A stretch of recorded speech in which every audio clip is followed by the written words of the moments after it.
Hello students, welcome to the class.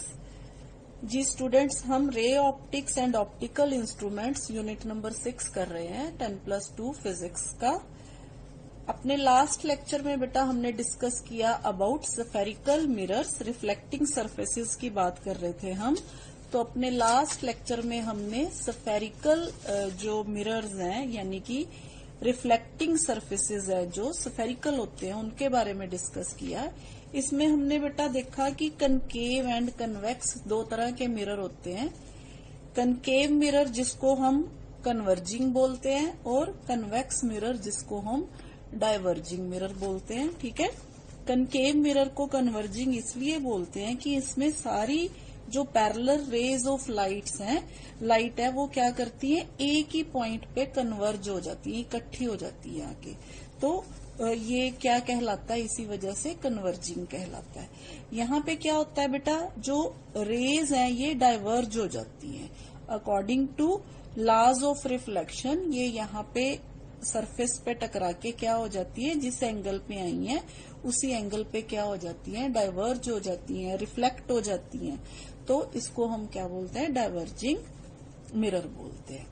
तो आज बेटा हम इसको थोड़ा आगे कंटिन्यू करेंगे, देखेंगे कौन कौन से रेज हैं, कैसे कैसे पड़ती हैं मिरर पे और कैसे रिफ्लेक्ट होती हैं। तो बेटा इसमें सबसे पहले आप अगर देखोगे तो ये जो केस है कनकेव मिरर का, इसमें क्या पैरेलल रे ऑफ लाइट जो है, पैरेलल टकराने के बाद प्रिंसिपल एक्सिस के पैरेलल आती है जो लाइट, मिरर से टकराने के बाद फोकस में से चली जाती है। ठीक है, ये रे ऑफ लाइट इधर से आई और इधर को चली गई।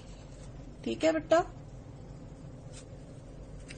जी बेटा, इसी तरह से कन्वेक्स मिरर पे जो पैरेलल बीम ऑफ लाइट आती है वो डाइवर्ज हो जाती है। ये देखिए, आई एंगल पे आई और आर एंगल पे मुड़ गई। तो इसको हम जब बैकवर्ड डायरेक्शन में इसको एक्सटेंड करते हैं तो ये फोकस पे मिलती हुई प्रतीत होती है, मिलती नहीं है, एक्चुअली मीट नहीं करती। हम इसको बढ़ा के एक्सटेंड करवा के इसको क्या करते हैं, यहाँ पे फोकस पे मीट करवाते हैं। तो नेक्स्ट आ गया बेटा वो वाली रे जो रिफ्लेक्शन से पहले सेंटर ऑफ कर्वेचर में से जाती है, तो वो सेंटर ऑफ कर्वेचर में से ही वापस आ जाती है। इसका क्या रीजन है बेटा, क्योंकि सेंटर ऑफ कर्वेचर पे जब ये मिरर है, जो मिरर में ये सेंटर ऑफ कर्वेचर में जो लाइन ज्वाइन करती है इसको क्या बोलते हैं, नॉर्मल बोलते हैं। ठीक है, क्यों, क्योंकि जितनी भी लाइंस सेंटर में से निकलती हैं, हमें पता अगर कोई सर्कल हो, सर्कल में से यहाँ से कोई भी लाइन जो सेंटर से पास करती है वो क्या कितने डिग्री पे होती है बेटा, 90 डिग्री पे होती है। तो ये रे यहाँ पे 90 डिग्री है इसका। ठीक है, तो 90 डिग्री पे जो रे जाती है वो जितने एंगल पे गई उतने एंगल पे क्या हो जाएगी, वापिस आ जाएगी। ठीक है, तो ये हो गया दूसरा। इसमें कन्वेक्स में भी ऐसे ही हो गया, जो रे 90 डिग्री पे जाती है वो बैक 90 डिग्री पे वापस आ जाती है। अब नेक्स्ट आ गया बेटा, पोल पे टकराती है जो रे। मान लीजिए ये रे पोल पे टकरा रही है, तो पोल पे जो रे टकराएगी ये हमारा क्या हो गया बेटा, प्रिंसिपल एक्सिस। आई एंगल पे टकराई तो आर एंगल से क्या हो जाएगी, रिफ्लेक्ट हो जाएगी। इसी तरह से बेटा कन्वेक्स में भी आई एंगल पे टकरा के आर एंगल पे क्या हो जाएगी, ये रिफ्लेक्ट हो जाएगी। ठीक है, तो ये हो गया बेटा एक रूल। ठीक है, दूसरा रूल है बेटा, ये हमारे पास ये सेम यही वाला रूल है कनकेव मिरर का, कि जो रे सेंटर ऑफ कर्वेचर में से आती है वो सेंटर ऑफ कर्वेचर से ही बैक चले जाती है। तो बेटा ये डिफरेंट रूल्स अप्लाई करके हम इमेज फॉर्मेशन करते हैं। इनमें से अगर हम कोई दो भी रूल अप्लाई कर दें तो हमारे जो ऑब्जेक्ट की इमेज है वो हमें जो मिल जाती है। जी बेटा, अब हम डिराइव करते हैं relation between F and R. F means focal length and R means radius of curvature. अब बेटा हमें पता है कि for a spherical mirror of small aperture the focal length of the mirror is equal to 1/2 of its radius of curvature. ये अभी हमने discuss किया, ठीक है। The relation between F and R can be obtained in case of concave and convex mirrors, ठीक है। सबसे पहले हम देखते हैं कनकेव मिरर से, ठीक है। ये हमारे पास कौन सा मिरर है, कनकेव।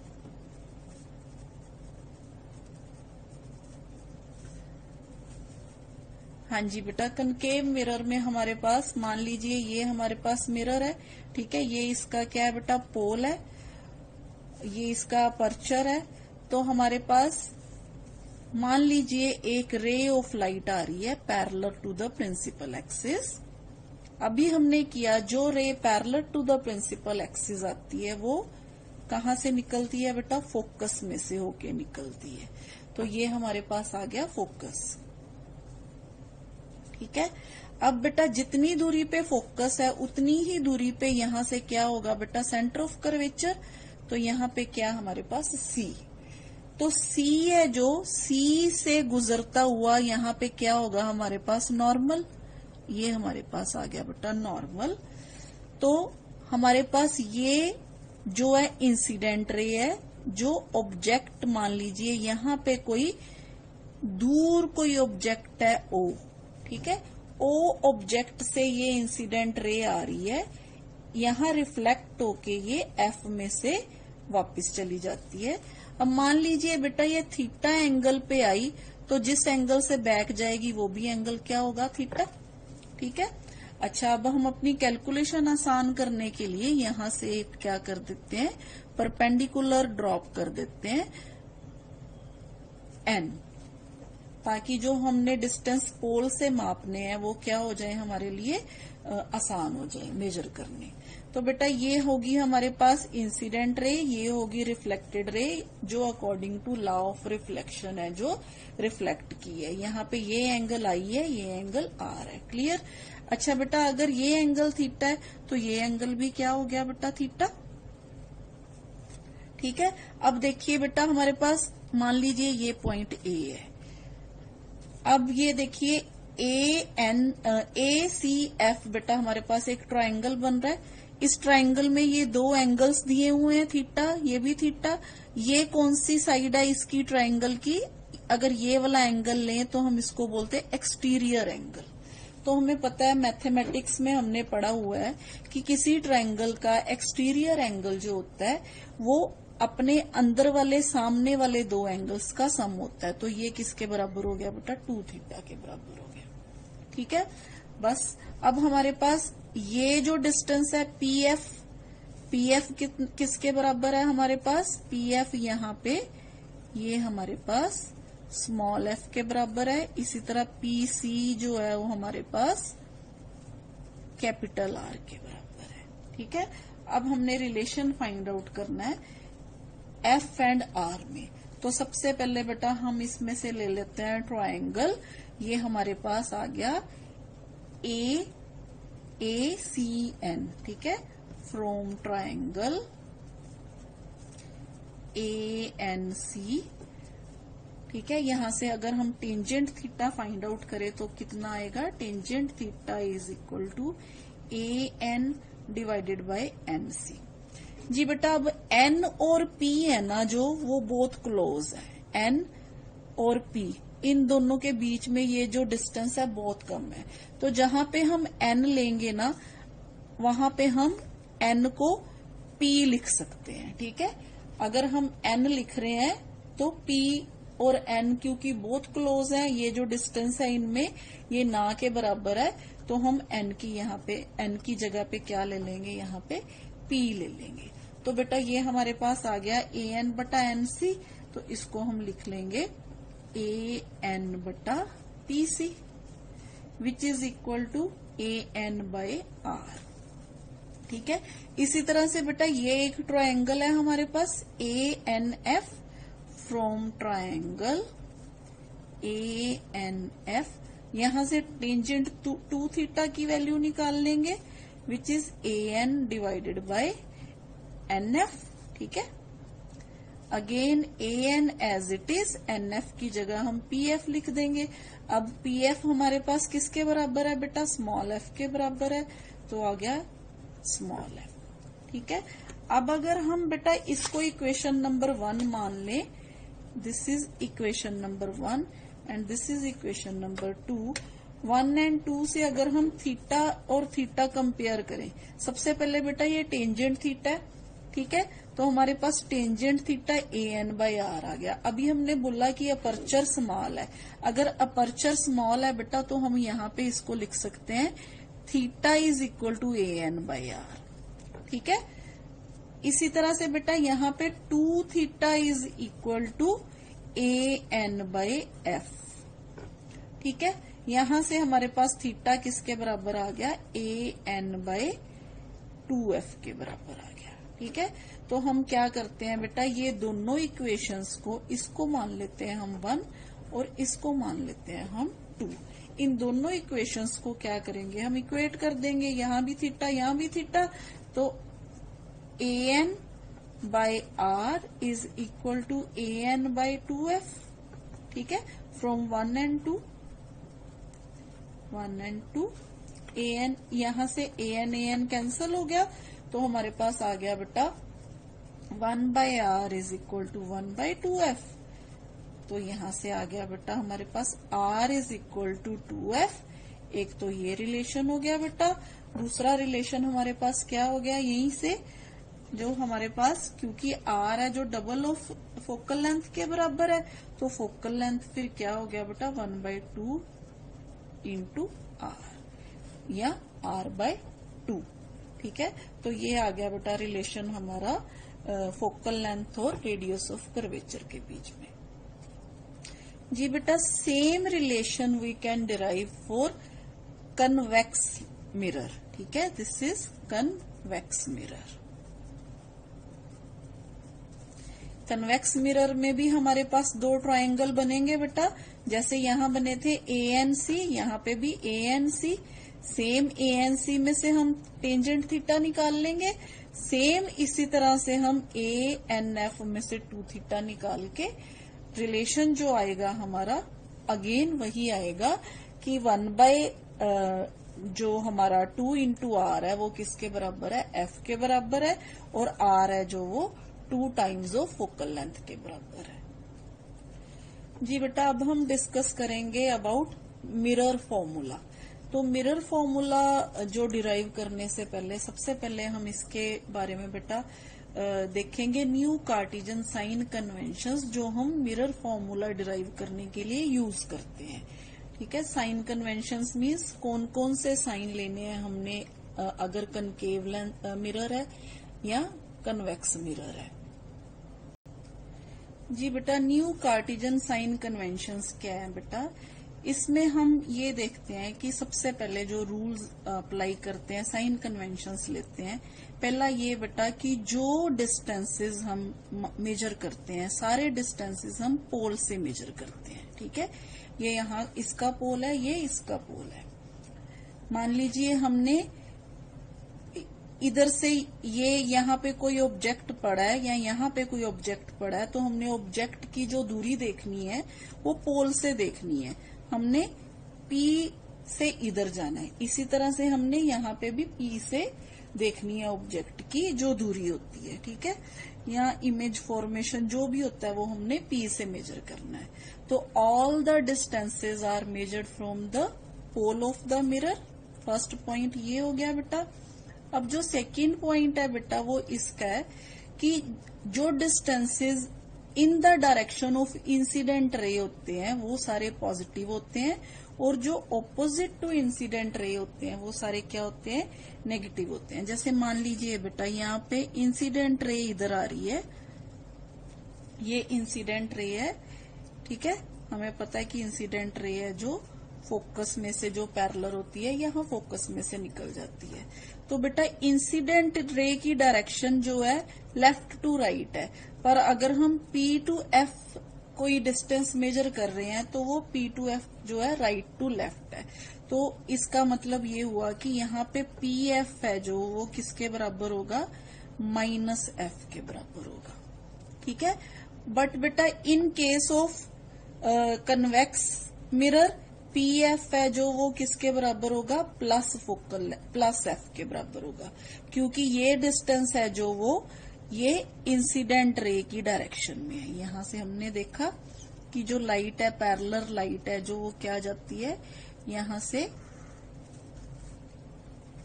तो हम इसको पीछे को बढ़ा के एफ पे मीट करवाते हैं। तो बेटा यहाँ पे पी एफ है जो वो क्या है हमारे पास, पी एफ जो पॉजिटिव है, यहाँ पे पी एफ है वो नेगेटिव है। इसी तरह से in case of concave mirror P C is equal to minus R and in case of convex mirror P C is equal to plus R. ठीक है, ये हो गया बेटा। और उसके बाद बेटा मान लीजिए हमारे पास कोई ऑब्जेक्ट है, जैसे मान लीजिए यहाँ पे कोई ऑब्जेक्ट है, तो ऑब्जेक्ट जो प्रिंसिपल एक्सिस के ऊपर हाइट मेजर्ड जो होती है बेटा इसकी, हम इसको ऐसे बोलेंगे the heights measured perpendicular to the principal axis in upward directions are considered positive, while those, अगर मान लीजिए ये ऑब्जेक्ट हम ऐसे रख देते हैं प्रिंसिपल एक्सिस पे, तो फिर वो क्या होगा बेटा, नेगेटिव होगा। ठीक है, उसकी हम हाइट क्या लेंगे, नेगेटिव लेंगे। इस ऑब्जेक्ट की हम पॉजिटिव हाइट लेंगे, इस ऑब्जेक्ट की हम हाइट क्या लेंगे, नेगेटिव लेंगे। ठीक है, ये है बेटा साइन कन्वेंशंस जो हम यूज करते हैं। तो for an erect object, object situated above the principal axis जो होता है, the real image is always inverted. जो जैसे ये ऑब्जेक्ट है ना, इसकी रियल इमेज अगर बनेगी तो वो इन्वर्टेड बनेगी, हम आगे जाके देखेंगे। While the virtual image is erect, जो पीछे की तरफ जाके बनती है वर्चुअल इमेज जिसको हम बोलते हैं, वो क्या होती है, इरेक्ट होती है। ठीक है, तो हम क्या बोलते हैं, when image is formed by spherical mirror the size of real image is taken as negative while that of virtual image is taken as positive. जो हम आगे इसकी इमेज फॉर्मेशन करेंगे उसमें ये सारी चीजें आपको बेटा क्लियर हो जाएंगी। ठीक है, तो ये तो था बेटा हमारा साइन कन्वेंशन के बारे में ब्रीफ थोड़ी सी नॉलेज। जी बेटा, मिरर फॉर्मूला क्या होता है, मिरर फॉर्मूला जो होता है ना, हमें u यानी कि ऑब्जेक्ट का डिस्टेंस, v यानी कि इमेज की दूरी और f यानी कि फोकल लेंथ, इन सब में रिलेशन देता है। ठीक है, तो इन सब में क्या रिलेशन है ये फाइंड आउट करने के लिए हम सबसे पहले हम यूज करते हैं कनकेव स्फेरिकल मिरर। ठीक है, यहाँ पे भी हम कनकेव स्फेरिकल मिरर ले रहे हैं। मैं आपके सामने डायग्राम जैसे जैसे ड्रॉ करूंगी बेटा देखना जरा ध्यान से। मान लीजिए बेटा मेरे पास कोई ऑब्जेक्ट है यहाँ पे, ये मेरे पास ऑब्जेक्ट है यहाँ पे, इसको मैंने मान लिया ए बी। ठीक है, अब इस ऑब्जेक्ट से बेटा एक रे है जो प्रिंसिपल एक्सिस के बिल्कुल पैरेलल जाएगी। अभी मैंने आपको रूल बताया था कि जो प्रिंसिपल एक्सिस के पैरेलल रे जाती है वो कहाँ से निकलती है, फोकस में से निकलती है। तो ये रिफ्लेक्ट होके कहाँ से निकलेगी, फोकस में से जाएगी। ठीक है, अब बेटा दूसरी रे मान लीजिए यहाँ पे जाके टच कर रही है। ठीक है, तो बड़े ध्यान से ये यहां गई रे। ठीक है, यहां जाके ये जितने एंगल पे जाएगी बेटा उतने एंगल पे क्या हो जाएगी, वापस आ जाएगी। ठीक है, अब बेटा अगर तो हम चाहें तो तीसरी रे ड्रॉ कर सकते हैं, ये हो गया बेटा। ठीक है, अब तीसरी रे जो है वो क्या करेगी बेटा, सी में से जाएगी। ठीक है, ये देखिए सी में से जाएगी, इसको थोड़ा सा बड़ा बना लेते हैं, और सी में से ही बैक आ जाएगी। ये सारी रेज होगी बेटा हमारे पास। ठीक है, तो बेटा देखिए जहां पे ये सारी रेज मीट कर रही है वहां पे क्या बनेगी, इस ऑब्जेक्ट की इमेज बनेगी। ये हमारे पास ए है तो ये ए डैश हो जाएगा, ये बी डैश हो जाएगा। यानी कि ऑब्जेक्ट अगर हमने सेंटर ऑफ कर्वेचर से दूर रखा है तो इमेज हमें जो मिल रही है सी और एफ के बीच में मिल रही है। ठीक है, तो बेटा यहां से अब हमारे पास ये सी है तो हम यहां नॉर्मल ड्रा कर देंगे यहाँ पे। ठीक है, जो हमेशा सी से होके निकलता है। तो बेटा ये पी हो गया। मान लेते हैं बेटा ये हमारे पास ए बी है। ठीक है, यहाँ पे मान लीजिए हमारे पास ई पॉइंट है। अब ई से मैंने यहाँ पे फिर एक परपेंडिकुलर ड्रॉ कर दिया जिसको मैं एन लिख लूंगी। एन और पी से, जो पी से दूरी लेनी है एन से लूंगी। ठीक है, एन और पी दोनों क्या है, एक दूसरे के क्लोज है, सेम ऐसी जैसे हमने पिछले आर्टिकल में किया था। तो बेटा यहाँ पे अब ध्यान से देखिए, ए और पी के बीच में दूरी जो होती है जिसको हम पी ए बोलेंगे, पी ए, ये किसके बराबर है बेटा, P A is equal to minus U. ठीक है, क्यों, क्योंकि इंसिडेंट रे इधर आ रही है, हम दूरी किस तरफ माप रहे हैं, इस तरफ माप रहे हैं।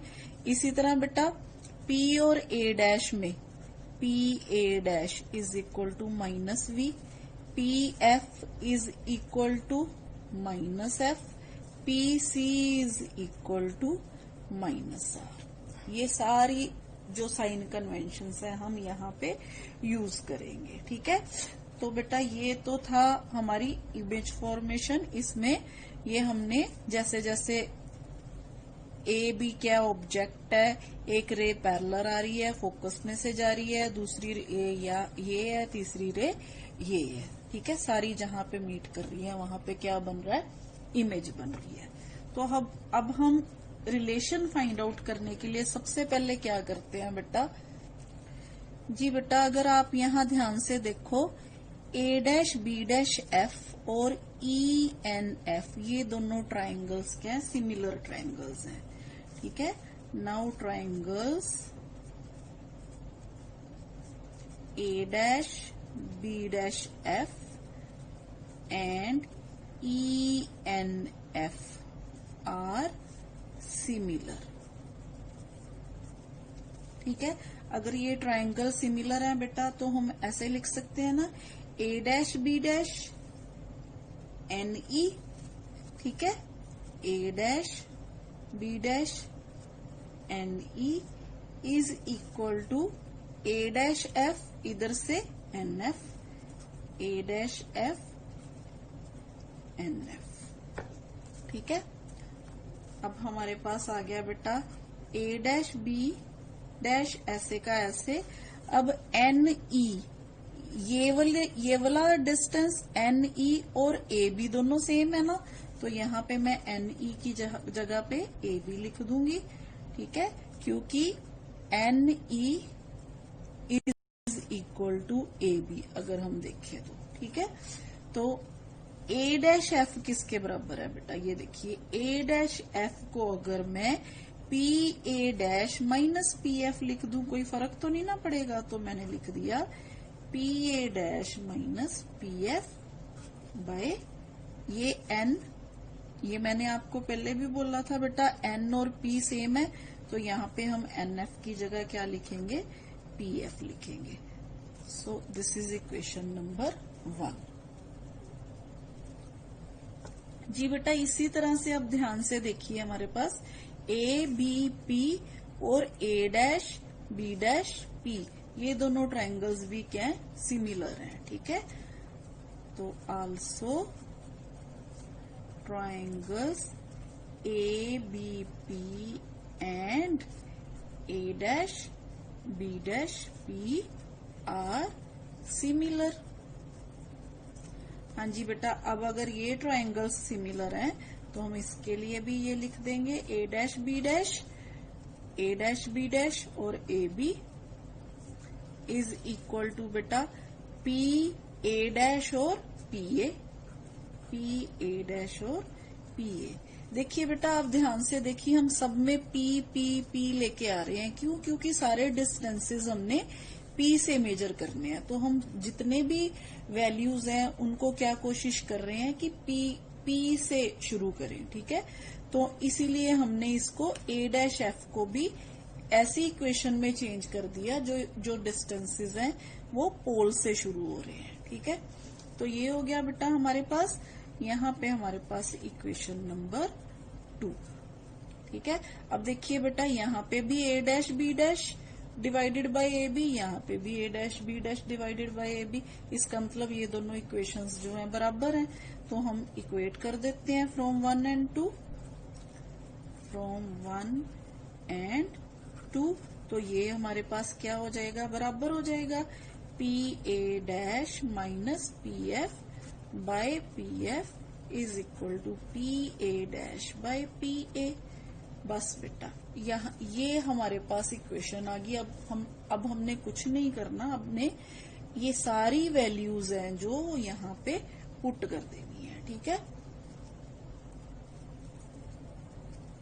जी बेटा। हमने वैल्यूज पुट कर दी, वैल्यूज पुट कर देंगे, बस अब हमने इसको क्या कर लेना है, सॉल्व कर लेना है।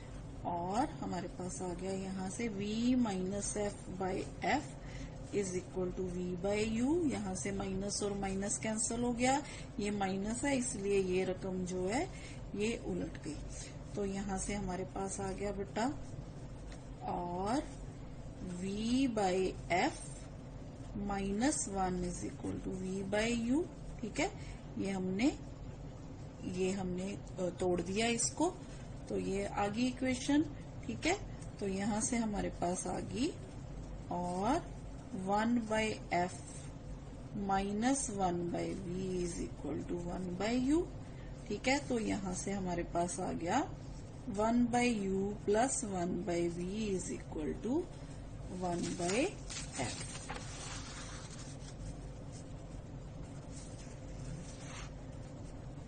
जी बेटा, ये जो इक्वेशन है हमारे पास, ये इक्वेशन है हमारे पास मिरर फॉर्मूला।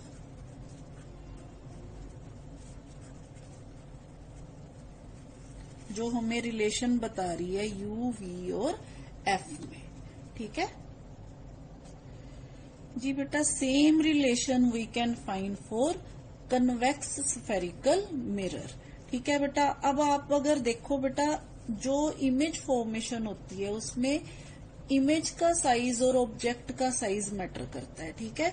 तो इन दोनों के बीच में जो रिलेशन हमें चीज बताती है उसे हम क्या बोलते हैं, लीनियर मैग्निफिकेशन। तो लीनियर मैग्निफिकेशन क्या है, the ratio of the size of the image formed by a spherical mirror to the size of the object is called the linear magnification and it is denoted by small m। अगर हम o object को मान लेते हैं बेटा और I है जो वो इमेज को मान लेते हैं, ठीक है, तो हमारे पास m जो है वो किसके बराबर आ जाएगा बेटा, I बाय O के बराबर, ठीक है ठीक है बेटा। तो यहाँ पे ये size of image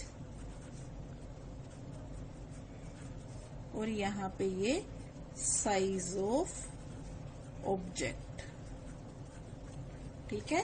m is equal to I divided by O. तो बेटा ये हम जो m की वैल्यू है वो हम फाइंड आउट कर सकते हैं, सेम यही रिलेशन जो हमने अभी डिराइव किया है जी बेटा। इसमें देखिए ए बी जो है वो क्या है हमारे पास, ए बी जो है o है और a डैश बी डैश जो है यहाँ पे वो I है, ठीक है। A B means size of object, a dash B dash means size of the image. तो ये जो इक्वेशन है, ये इक्वेशन जो हमें बता रही है इन दोनों का रिलेशन, तो ये इक्वेशन हम यहाँ पे यूज कर लेते हैं, ठीक है। तो फ्रॉम इक्वेशन नंबर 2 हमारे पास a dash B dash by A B is equal to P A dash by P A, ठीक है। अब हम इनकी वैल्यूज पुट कर देते हैं। तो ये हमारे पास a डैश बी डैश है जो बेटा माइनस आई के बराबर है, क्यों, क्योंकि इमेज प्रिंसिपल एक्सिस के नीचे बन रही है। ये हमारे प्लस ओ के बराबर है, ये हमारे पास माइनस वी के बराबर है और ये हमारे पास माइनस यू के बराबर है। तो ये हमारे पास वैल्यू आ गई बेटा, यहां से हमारे पास I by O is equal to minus v by u which is equal to m, यानी कि linear magnification in terms of I O और in terms of v and u. ठीक है जी बेटा। Value of m is same for concave mirror, same for concave mirror and convex mirror. दोनों की value जो है सेम आएगी, चाहे हम कनकेव मिरर ले चाहे कन्वेक्स मिरर ले। एम की वैल्यू है जो माइनस वी बाय यू ही आएगी हमारे पास। तो ये था बेटा हमारे पास आज मिरर फॉर्मूला और लीनियर मैग्निफिकेशन के बारे में। तो आज के लिए इतना ही बेटा, नेक्स्ट लेक्चर में मिलेंगे। थैंक यू बेटा।